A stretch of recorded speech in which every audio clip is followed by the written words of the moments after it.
JTBC 앵커를 뜨거운 박수로 맞아주시기 바랍니다. 감사합니다. 네, 감사합니다. 감사합니다. 네, 제가 이런 융숭한 대접을 받을 자격이 있나?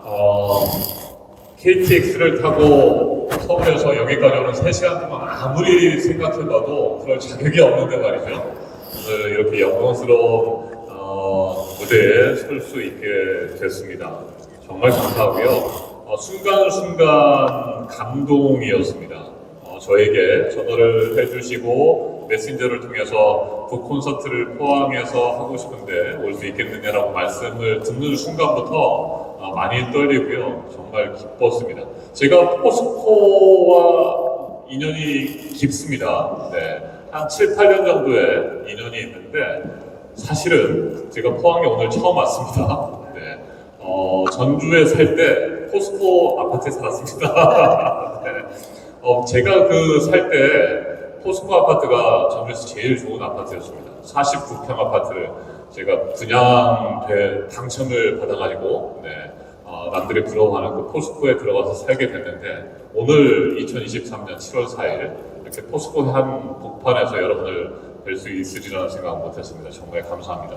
지난주 토요일에 제가 서울에서 촛불 집회 사회를 갔는데 그때 많은 분들 오셨잖아요. 그리고 출발하시기 전에 관광버스 앞에서 사진을 찍어서 한 장 한 장 올려주셨는데 제가 그 사진을 한 100번은 본 것 같습니다. 그래서 지금 처음 뵙는 것이 아니고요. 제가 한 100번은 이미 뵌 듯한 그런 얼굴들이 앉아 계셔서 정말 감사하고 한 분 한 분 제가 얼굴 기억하고 있습니다. 네, 또 멀리 안동에서 와주신 우리 정영채 부위원장님도 정말 감사하고요. 한 분 한 분께 제가 행사 끝나고 손 잡고 인사드리도록 하겠습니다. 영광입니다. 네. 태극기, 자랑스러운 태극기죠. 네. 이 자랑스러운 태극기를 우리가 항상 함께하고 또 휘날리고 그래야 되는데 서울 한복판에서 민주당이나 우리 진보 진영의 촛불의 집회가 있을 때마다 옆에서 태극기를 흔들어대면서 방해하시는 그런 분들이 있습니다. 지금도 그 태극기 부대 분들이 계셔서 요즘에는 조금 약해졌는데 저희 촛불 집회를 할 때 보면 바로 옆에 붙어가지고 엄청난 그 화력의 스피커를 틀어댑니다. 그래서 도대체 무슨 말을 하는지 우리 스스로도 알아들을 수 없을 정도로 그런 방해 공작이 심했는데 요즘은 조금 덜 하더라고요. 네. 그래서 다행입니다. 네. 자, 사람을 살리는 말의 힘이라는 책을 제가 올 3월 말쯤에 책을 냈습니다. 네, 사람을 살리는 말의 힘. 제가 28년 동안 방송 기자와 신문 기자, 뉴스 앵커로 살아왔습니다. 그러면서 쭉 기자 생활을 할 때 처음부터 제가 JTBC 사표를 낸 지난해 1월까지 항상 기억하면서 마음에 새겼던 것이 사람을 살리는 방송을 해야 되겠다. 사람을 살리는 기자가 되어야 되겠다라는 얘기를 또 제 스스로에게도 하고 우리 후배들에게도 하면서 살아왔습니다.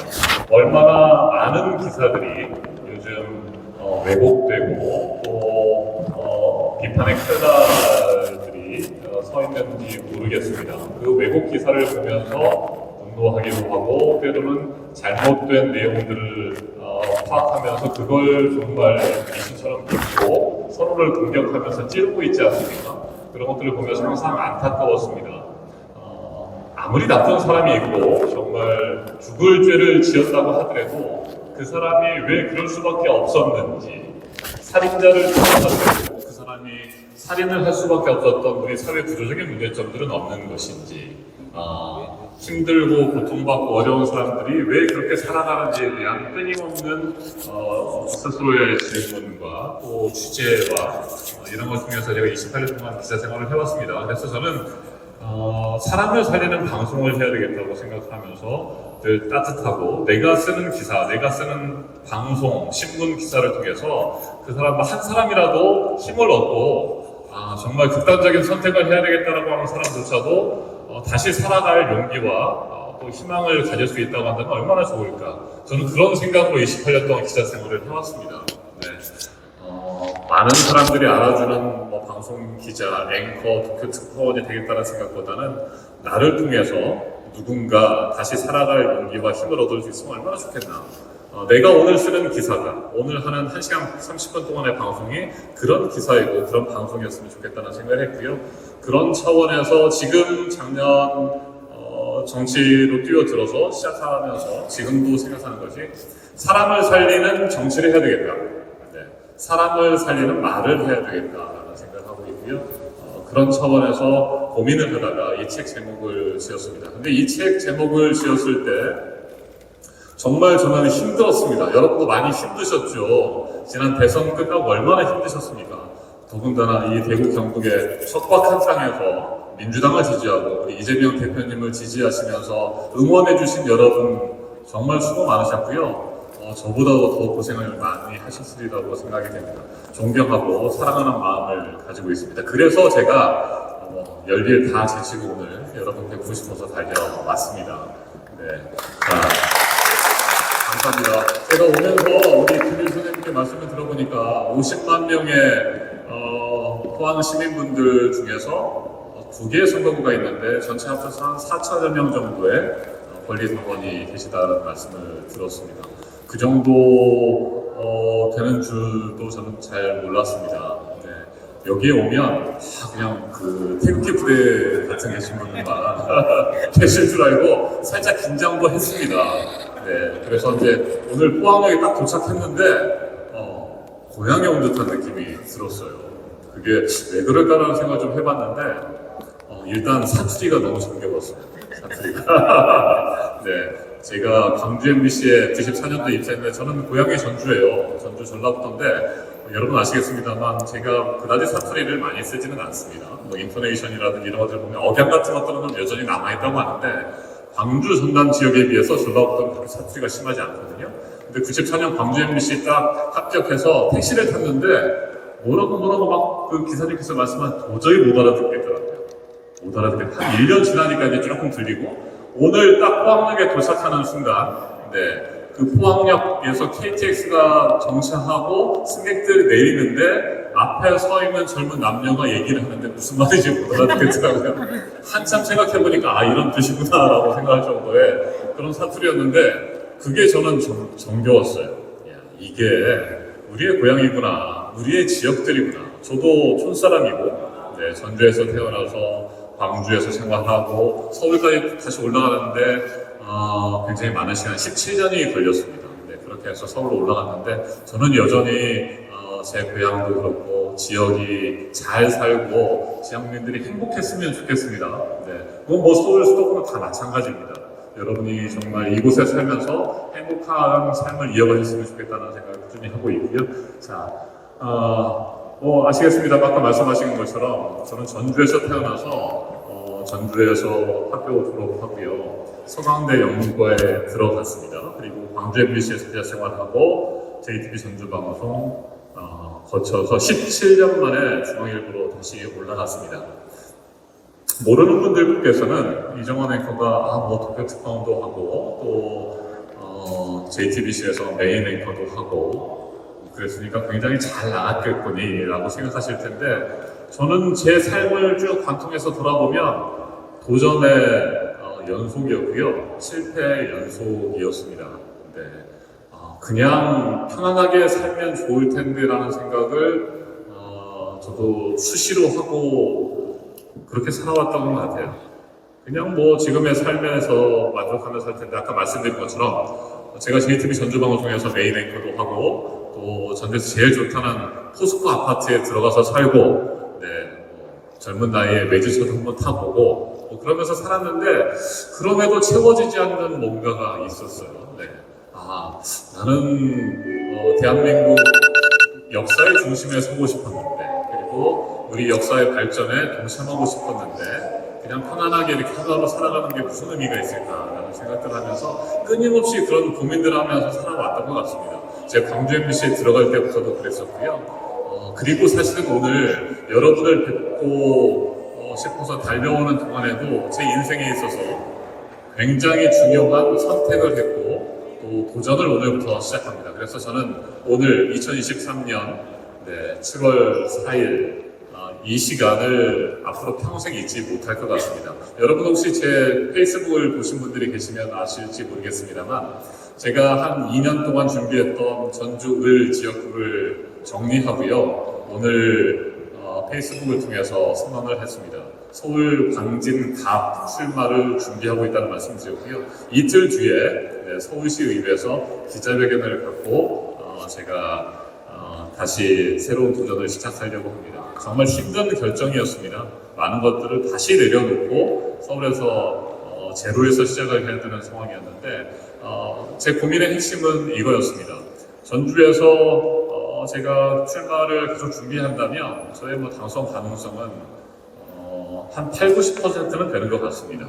제가 객관적으로 판단했을 때 이재명 대통령 후보 시절에 이재명 후보님 제가 대변인을 했었고 미디어 센터장을 했었고요. 민주당의 국가 인재로 영입이 돼서 민주당에서도 많은 배려와 혜택을 주셨고 또 제가 전주에서 활동할 때도 큰 도움들을 받았습니다. 그런데 가만히 생각을 해봐도 제가 전주에서 국회의원이 되거나 정치를 이어가는 것보다는 서울 수도권에서 치열하게 붙어서 싸워서 이기는 것이 우리 민주당과 우리 이재명 대표님을 지키는 일이라는 생각이 들었습니다. 여러분 아시는 것처럼 전주에서는 민주당의 일색이기도 하고 민주당에 대한 기대가 여전히 크시기 때문에 민주당 공천만 받으면 사실은 당선은 큰 어려움이 없습니다. 그리고 당내 경선에서도 제가 누구보다도 앞서 있었다라고 하는 그런 평가들이 있었고 그런데 그렇게 편안한 경선과 본선을 거쳐서 국회의원이 되는 것이 무슨 의미가 있을까라는 또 생각이 든 거예요. 도발적인 생각들이. 제가 광주에서 기자 생활을 하다가 전주로 넘어가고 또 서울로 모든 것을 다 포기하고 넘어갔던 것처럼 그리고 작년 1월에 JTBC에 사표를 던지고 정년 10년이 남겨져 있는 JTBC에 사표를 내고 정치에 뛰어들었던 것처럼 최근 몇 달 동안 고민을 했습니다. 지난주에 촛불 집회에서 사회를 보면서도 고민을 했었고요. 제가 아니어도 누군가는 민주당을 전주에서 지키고 전라북도에서도 민주당을 지킬 수 있는데 그렇다고 한다면 서울 경기도에서 혹시 잃어버릴 수도 있는 자리가 있으면 그 자리에 가서 제가 열심히 뛰어서 그 자리를 지켜낸다면 한 자리가 아니라 두 자리의 의미가 있고 또 우리 이재명 대표님과 더불어민주당의 더 큰 힘이 되지 않을까라는 생각을 했었고요. 오늘 결단을 했습니다. 제가 사실은 이틀 뒤에 7월 6일 기자회견을 하려고 막판까지 고민을 하고 있었는데 오늘 포항에 오기 전에 결단을 내리고 여러분께 말씀을 드리는 게 더 좋겠다라는 생각이 들어서 결단을 하고 제가 페이스북에 글을 올렸습니다. 여러분 아시는 것처럼 저도 그렇게 생각합니다. 내년 총선은 정말 중요합니다. 그 어느 때보다도 중요한 22대 총선이고 내년 총선에서 더불어민주당이 압승하지 않으면 대한민국의 미래는 없다고 생각합니다. 대한민국의 미래가 없는데 제 고향 전주와 전라북도 그리고 여러분이 사시는 포항의 미래가 있을 수 있겠습니까? 그래서 대한민국의 미래를 위해서는 서울 수도권에서 압승하고 그 분위기 여세를 몰아서 우리 대구 경북 지역에서도 기쁜 승리들이 좀 이어졌으면 좋겠고요. 전국적으로 우리 민주당의 바람, 또 이재명 대표님의 바람이 다시 불었으면 좋겠다는 생각이 듭니다. 그런 차원에서 오늘 결정을 했고요. 여러분께서 저를 도와주시고 응원해 주셔야 됩니다. 제 힘만으로는 그 험지에 가서 과연 이길 수 있을까라는 불안감도 없지 않습니다. 여러분께서 도와주시고 포항에서도 응원의 목소리를 내주신다면 제가 더 힘차게 달려가도록 하겠습니다. 여러분 함께 해주시겠습니다.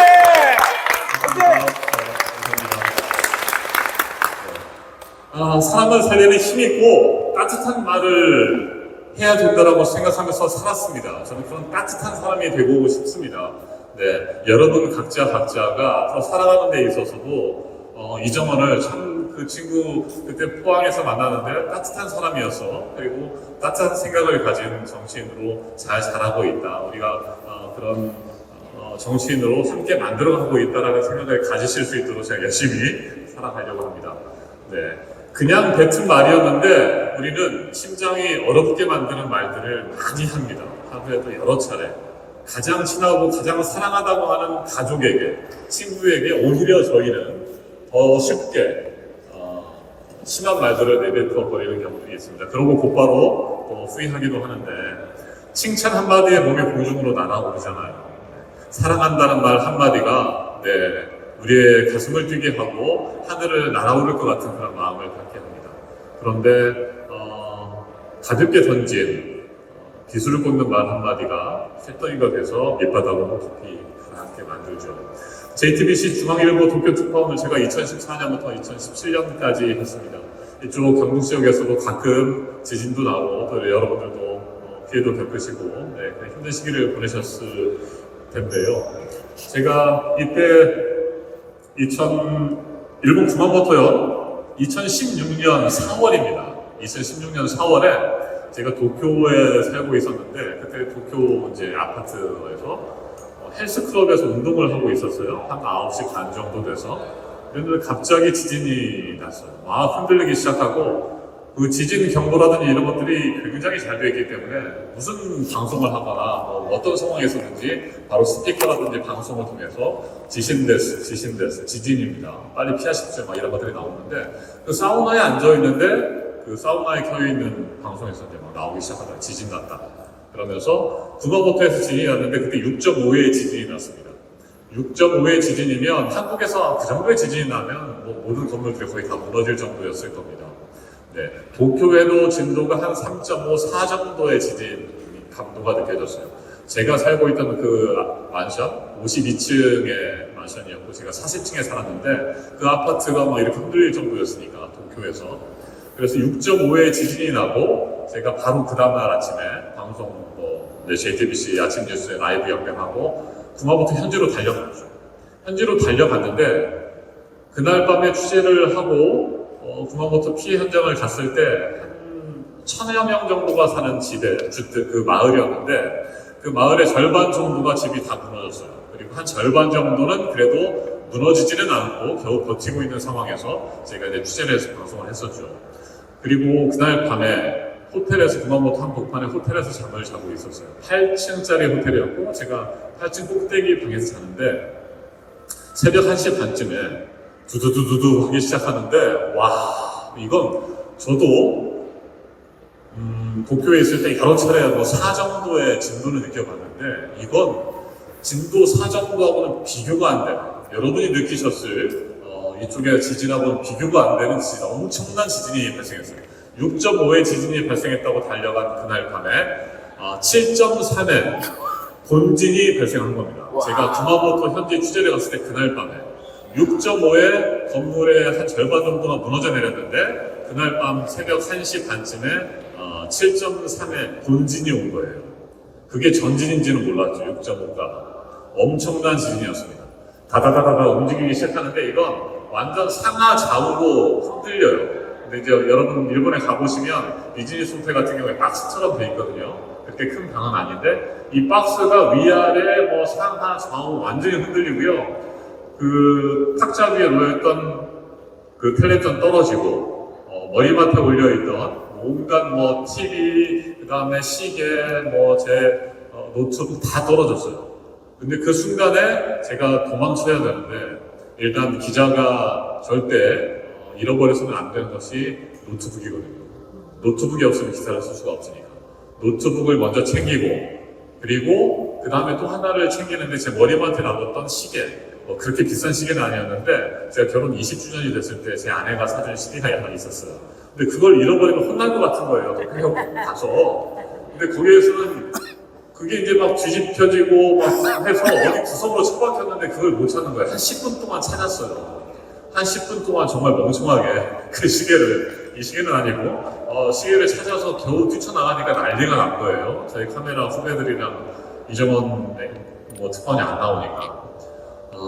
다행히 8층짜리 건물이 무너지지는 않았어요. 그래도 내진 설계가 돼 있어서 딱 내려가 보니까 그 호텔에서 잠자던 몇백 명이 다 도로 한복판으로 나와 있어요. 건물이 언제 무너질지 모르니까 도로 한복판에 서 있는 것이 제일 안전하거든요. 이 도로가 정말 거짓말 하나 안 하고요. 아스팔트가 이렇게 움직여요. 이 정도로 파도 치듯이 움직입니다. 보통 우리가 바다에서 한 3, 4m에 파도가 몰려올 때 그 흐름처럼 아스팔트 바닥이 이렇게 움직이고요. 이 전신주가 있는데 전신주가 이렇게 움직입니다. 이렇게. 정말 거짓말 하나 이렇게 움직입니다. 그런데도 그 호텔은 무너지지 않았어요. 그게 일본이 기술 개발을 해서 지금 거의 대부분의 새로 지은 건물들에 적용한 내진 설계인데 이 내진 설계의 가장 핵심이 이겁니다. 건물 밑에 이 건물이 움직일 수 있게끔 그 바퀴 같은 게 달려 있어요. 그래서 진동이 있을 때 움직여요. 그러니까 움직이지 않으면 무너지잖아요. 그러니까 뻣뻣한 나무 같은 건 꺾여서 부러지잖아요. 예를 들어서 갈대라든지 대나무들은 꺾어지지 않잖아요. 움직이니까 잘. 그래서 이 건물이 움직일 수 있게끔 만들어 놓은 그런 건물이어서 다행히 무너지지는 않았어요. 그래서 7.3의 본질을 거기서 만났는데 그리고 나서 제가 이제 현장에 딱 갔어요. 그날 새벽 6시에. 뜬 눈으로 밤을 샜죠. 호텔에 다시 들어갈 수가 없어요. 여진이 보통 7.3에 나고 나서 끊임없이 5 이상의 여진이 계속 발생하는 거예요. 제가 현장에서 중계를 하고 라이브로 전화 연결할 때도 막 움직여요. 일주일 동안을 제가 구마모토 현지에 살았는데 도저히 무서워서 일주일 이상을 버틸 수가 없겠더라고요. 근데 이제 방송국에 전화를 하면 오늘은 또 무슨 리포트를 할 거냐, 또 어디 가봐라 막 계속 그러는데 한 일주일 참다 보니까 화가 나더라고요. 이러다 잘못하면 죽을 수도 있는데 위에서 데스크라든지 뭐 보도국장이나 이런 분들이 야 정원아 너 안전하냐는 물어보지도 않고 빨리 기사 보내라. 오늘은 뭐 중계차 연결을 한다. 뭐 기사 왜 이렇게 안 쓰냐. 뭐 인터뷰를 넣어라 막 이러는데 너무 서운하더라고요. 그래서 일주일 돼서 저 돌아가겠습니다 하고 대표로 돌아갔어요. 근데 이때 현장에 가보니까 그 전날 한 절반 정도는 집이 남아있다고 했잖아요. 모든 집이 다 무너졌어요. 모든 집 건물들이 다 무너져 있죠. 목조가옥들이 많으니까. 그렇게 해서 제가 여기서 살아남아서 오늘 여러분을 뵐 수 있었습니다. 좋게 특파원했고요. 이건 이제 2017년도에 문재인 대통령 선출됐을 때 일본 도쿄에서도 이렇게 해서 투표를 했었죠. JTBC 뉴스 아침엔 메인 앵커를 제가 2017년도에 들어와서 5년 동안 했습니다. 아침 뉴스를 7시부터 8시 반까지 1시간 반 동안 5년 동안 했는데 이 아침 뉴스 7시 뉴스를 하기 위해서 제가 몇 시에 출근할까요? 3시 반? 네. 그 정도 될 것 같아요. 3시 반? 네. 제가 7시 뉴스를 만들기 위해서 새벽 2시 반에 일어납니다. 새벽 2시 반에 일어나서 3시에 출근합니다. 3시까지 네, 방송국에 도착을 합니다. 네, 거의 맞추셨어요. 3시 반 정도 맞추시는 분들이 별로 없어요. 보통 한 5시, 6시 이렇게 말씀하시는데 그래도 잘 아시는 것 같아요, 이사님은. 네, 새벽 2시 반에 일어나서 출근을 하는데 그러려면 몇 시에 잘까요? 밤 한 10시쯤에 잡니다, 제가. 그 전날 밤에 메인 뉴스를 다 보지 않으면 그 다음날 아침 뉴스를 만들 수가 없으니까. 이렇게 해서 보통 4시간, 4시간 반 정도의 잠을 자고 일어나서 방송을 했어요. 그렇게 방송을 하면서도 항상 1시간 반 동안 하는 그 시간이 저는 행복했어요. 그게 이제 제가 방송을 30년 가까이 할 수 있었던 것 같아요. 여러분과 소통하면서 끊임없이 방송할 수 있다는 게 정말 좋았고 저는 그렇게 방송을 28년 동안 해왔습니다. 그런데 제가 작년에 모든 것을 다 내려놓고 JTBC에 사표를 내고 정치에 뛰어들게 됐죠. 그 이유 중에 가장 대표적인 하나는 딱 한마디로 너는 왜 정치에 뛰어들었느냐 하면 아무리 그래도 윤석열은 아니냐 그 생각이 들었습니다. 여러분도 그런 생각이셨죠? 네. 아무리 그래도 윤석열은 아니잖아. 그리고 또 하나 이재명 대표님 대통령 만나는 윤석열이 대통령이 되면 정말 우리에게는 희망이 없다는 생각이 들었어요. 제가 아까 보여드린 것처럼 2017년도에 문재인 대통령이 대통령에 당선되고 2017년 7월에 제가 도쿄에서 들어와서 사실은 거의 5년 동안 뉴스를 하는 동안에 문재인 정부와 처음과 끝을 같이 했다고 볼 수 있어요. 여러분이 아시는 것처럼 JTBC가 촛불혁명의 중심에 서지 않았겠습니까? 그리고 박근혜 정부의 탄핵, 그리고 문재인 정부 출범에 큰 역할을 하고 역사의 중심에 서 있었죠. 그래서 저도 문재인 대통령과 문재인 정부에 큰 기대를 많이 했었고 정말 응원했습니다. 여러분이 하셨던 것처럼. 그래서 매일매일 방송하고 매일매일 정치인들, 여야 정치인들 불러서 맞짱 토론도 하고 인터뷰도 하고 그러면서도 항상 마음속에는 제가 그걸 방송에서 다 말로 할 수는 없었습니다만 문재인 정부가 성공하고 우리 민주 진보 진영이 성공하는 그런 날들을 계속 꿈꿨고 이어지기를 바랐었죠. 그런데 여러분이 아시는 것처럼 문재인 정부 5년 동안 많은 부침들이 있지 않았습니까? 네. 우리가 그렇게 이루려고 했던 검찰개혁, 정치개혁, 언론개혁 이루지 못했었고요. 그러면서 제가 곰곰이 생각을 해봤습니다. 윤석열 후보가 대통령이 되겠다고 나오는 모습을 보면서 우리가 지난 5년 동안 그렇게 힘들게 하려고 했지만 우리의 역사가 우리 대한민국이 한 발 한 발 나서가는 게 이렇게 힘든데 그 역사를 되돌리려고 하는 그 사람이 대통령이 돼서는 안 되겠다. 그렇다고 한다면 제가 방송을 한다고 하면서 방송에서 1시간 반 동안 매일매일 비판하고 또 뉴스만 전한다고 나의 소명과 책임을 다한다고 할 수 있을까라는 생각이 들기 시작했습니다. 그 시점이 2021년 5월쯤 됐습니다. 그러면서 제가 고민하다가 작년 1월에 더불어민주당의 국가인재로 영입돼서 들어가게 됐습니다. 그때 이제 제가 고민을 하면서 이런 생각이 들었어요. 언론인으로서의 역할, 사명 굉장히 중요하죠. 네, 권력을 비판하고 견제하고 올바른 방향으로 나아갈 수 있도록 JTBC가 역사의 물꼬를 바꿔서 문재인 정부의 출범을 이끌어냈던 것처럼 그런 역할을 하는 것이 언론입니다. 언론의 사명 중요하죠. 저도 28년 동안 그렇게 생활을 해왔습니다. 그런데 한편으로는 언론인으로서의 역할의 한계를 느끼기 시작했어요. 그렇게 많은 비판을 하고 견제하고 감시한다고 해도 정치가 바로 서지 못하고 정치인이 제 역할을 하지 못하면 지난 5년을 보니까 언론 개혁도 안 되고 검찰 개혁도 안 되고 우리 국민은 완전히 그냥 반으로 갈라져서 서로 싸우고 서울에서도 여의도와 서초동에서 또 광화문에서 매일 싸우고 있고요. 아까 말씀드린 것처럼 태극기를 들고 욕하고 서로 삿대질하면서 그런 삶을 보면서 이건 내가 언론인으로서 그냥 앉아가지고 폼 잡고 뉴스만 해서는 안 되겠구나라는 생각을 했습니다. 그래서 언론인으로서의 역할의 한계를 느꼈고요. 결국엔 정치가 바로 서지 못하고 정치인이 제 역할을 하지 못하면 우리의 역사는 앞으로 나아갈 수 없겠구나라는 생각이 들었습니다. 그 상황에서 이재명 대표님께서 민주당의 대선 후보가 되셨고 민주당에서 영입 제안이 왔고요. 한 달 동안 고민했습니다. 제 아내와 두 아들은 엄청나게 반대했습니다. 제 아내는 이혼하자는 말까지 했고요. 어느 토요일인가는 갑자기 아침에 사라져서 밤늦게까지 돌아오지 않고 전화도 꺼버렸더라고요. 그리고 나서 밤에 문자 하나를 딱 보냈습니다. 오빠 생각을 바꾸지 않으면 이혼을 할 수밖에 없다. 정치를 포기해라. 도대체 어떻게 하려고 하느냐. 우리 아이들 아직 대학도 졸업 안 했는데 감당할 수 있겠느냐. 제가 정말 힘들었고요. 고민을 했습니다. 그럼에도 불구하고 결단할 수 있었던 것은 저 하나라도 나서지 않으면 안 되겠다는 생각을 했습니다. 제가 할 말 다 못하면서 방송을 10년을 더 하는 것보다 밖에 나가서 제가 하고 싶은 말 하고 싶었습니다. 이건 아니잖아. 윤석열은 아니잖아. 아무리 그래도. 그리고 이재명 대표님이 대통령 돼서 그분이 가지고 있는 비전과 철학, 국정 운영에 대한 생각들을 풀어내실 수 있도록 제가 도움이 될 수 있으면 좋겠다는 생각이 들었습니다. 제가 처음 정치를 생각한 것은 여러분이 믿으실지 모르겠습니다만 초등학교 3학년 때였습니다. 여러분이 저한테 많이 물으셨어요. 이정원 너는 도대체 언제부터 정치를 하려고 했던 거야? 너는 평생 정치를 하려고 기자 생활 했던 거야?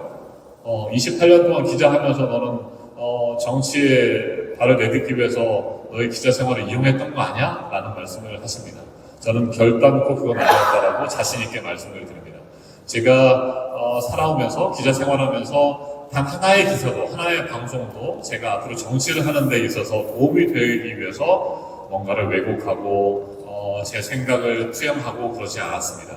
저는 기사는 팩트로 말해야 된다고 생각했고요. 팩트를 통해서 중립적으로 전달하면 시청자들이 판단할 문제라고 생각했습니다. 그래서 시청자들이 올바르게 판단할 수 있도록 올바른 기사를 쓰면 된다고 생각했습니다. 근데 그것도 나의 착각이었다는 생각을 제가 정치를 결단하고 정치를 하기 위해서 밖으로 뛰어나와서 알게 됐죠. 너무나 무책임하다는 것을 알았습니다. 우리 앵커들이 판단은 여러분의 모습입니다. 시청자 여러분의 판단에 맡기겠습니다. 여러분은 어떻게 생각하십니까? 라고 하는 것이 굉장히 비겁한 말일 수 있겠구나. 아닌 것은 아닌데 기계적인 중립에 맞춰서 50대 50, 국민의힘 50% 기사 써주고 민주당 50% 기사 써주는 것이 할 일 다 했다라고 생각했는데 그건 아니었다라는 것을 제가 깨닫게 됐습니다. 잘못된 것은 당당하게 강하게 비판하고 몰아세워야 되죠. 이건 아니라고 말을 해야 되고 윤석열 대통령 잘못한 거 비판을 해야 됩니다. 그럼에도 불구하고 여러분 보십시오. 우리 언론에 기울어진 운동장이 얼마나 심각한 상태입니까? 그냥 팩트만 나열하면 된다는 착각에 사로잡힌 기자들이 포테이션 딱 달고 윤석열이 주장하는 대로 그대로 담아줍니다. 국민의힘이 말하는 대로 그대로 기사 쓰고 나는 할 일 다 했다. 이게 팩트 아니냐? 이 사람들이 이렇게 말했으니까 나는 그걸 전했을 뿐이다. 나는 할 일 다 했다라고 하는 건데 그 사람의 말이 국민의힘 국민의힘 대표의 말이 윤석열 대통령의 말이 대통령실의 말이 무엇이 잘못됐는지를 취재해서 잘못된 것을 바르게 전달하는 것이 기자의 역할이고 언론의 역할 아니겠습니까? 그런데 우리의 기자들, 우리의 언론들은 그렇게 하지 않았다는 거죠. 심지어 저조차도. 그런데 그렇게 해서는 안 되겠다는 생각이 들었어요.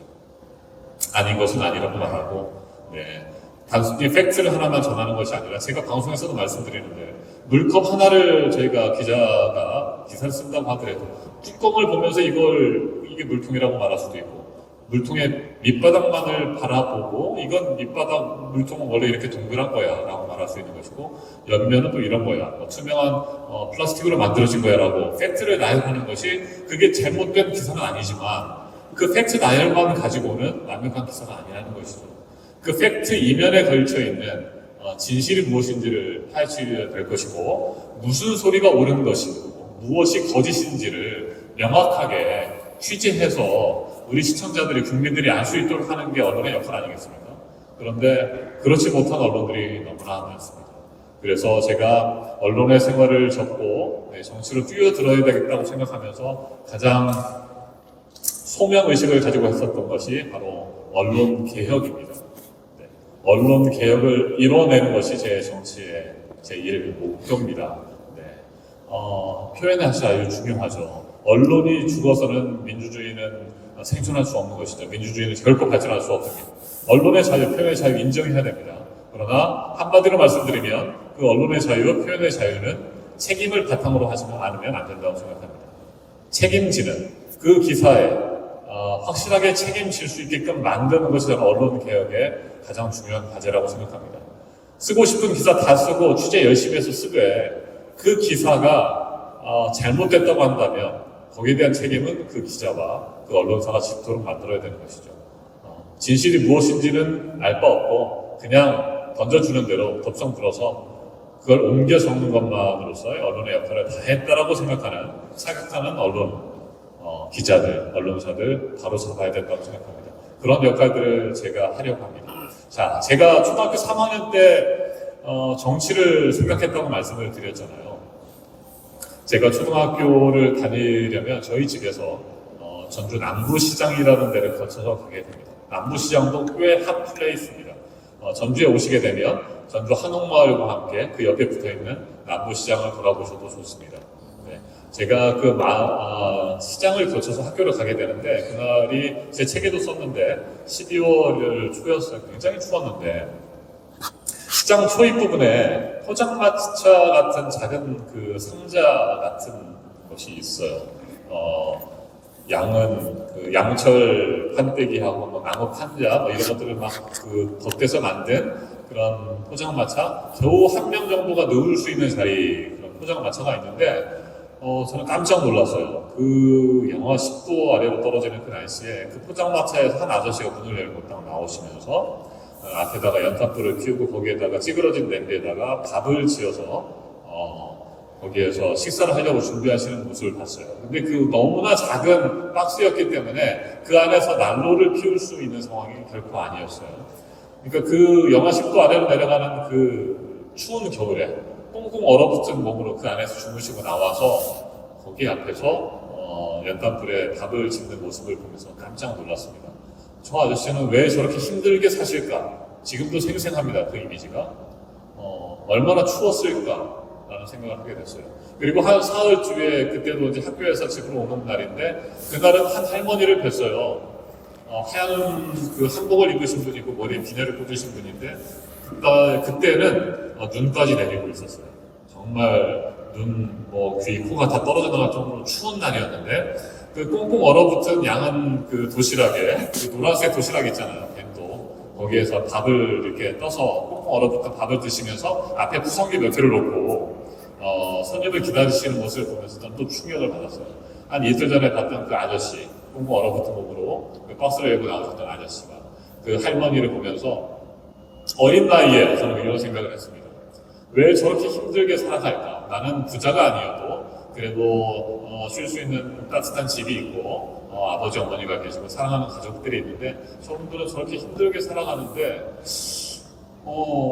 조금 잘 사는 한 사람이 저런 힘들게 살아가는 한 사람의 손을 잡아주고 도와준다면 우리 국민 모두가 잘 살 수 있지 않을까? 전 그런 생각을 했어요. 그게 너무나도 상식적이고 쉬운 건데 왜 그렇게 못하지? 내가 조금 잘 살면 저분 손을 잡고 저분과 좀 따뜻함을 나누고 밥도 같이 나누면 좋을 텐데 그런 생각이 들었고요.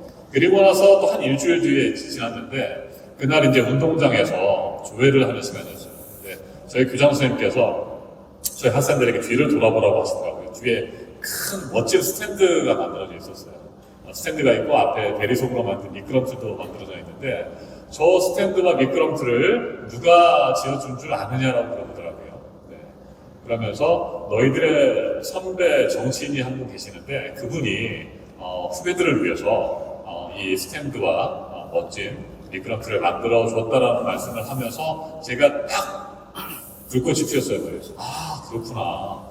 그렇게 멋진 정치인, 훌륭한 정치인이 되면 얼마나 돈이 많이 있길래 저는 그 돈은 그 정치인이 돈이 많아서 자기 돈으로 지어준 줄 알았어요. 그때만 해도. 그러면서 그 생각을 했죠. 그렇구나. 내가 훌륭한 정치인이 되면 이렇게 힘들게 살아가는 사람들을 위해서 잘 사는 사람이 못 사는 사람 한 사람의 손을 잡아주는 것도 중요하지만 이 많은 돈을 가지고 이 스탠드 그때만 해도 그때 70년대 후반이었는데 아마 몇천만 원 들었을 거예요. 그 정도의 돈이면 더 많은 사람들 스탠드를 지어주지 않아도 힘들고 헐벗고 가난하고 병들고 어렵게 살아가는 사람들에게 살 집과 따뜻한 양식을 줄 수 있지 않을까라는 생각을 했던 겁니다. 네, 그러면서 제가 정치에 대한 꿈을 꾸기 시작했었죠. 그렇게 하고 쭉 생활을 해왔는데 저는 아까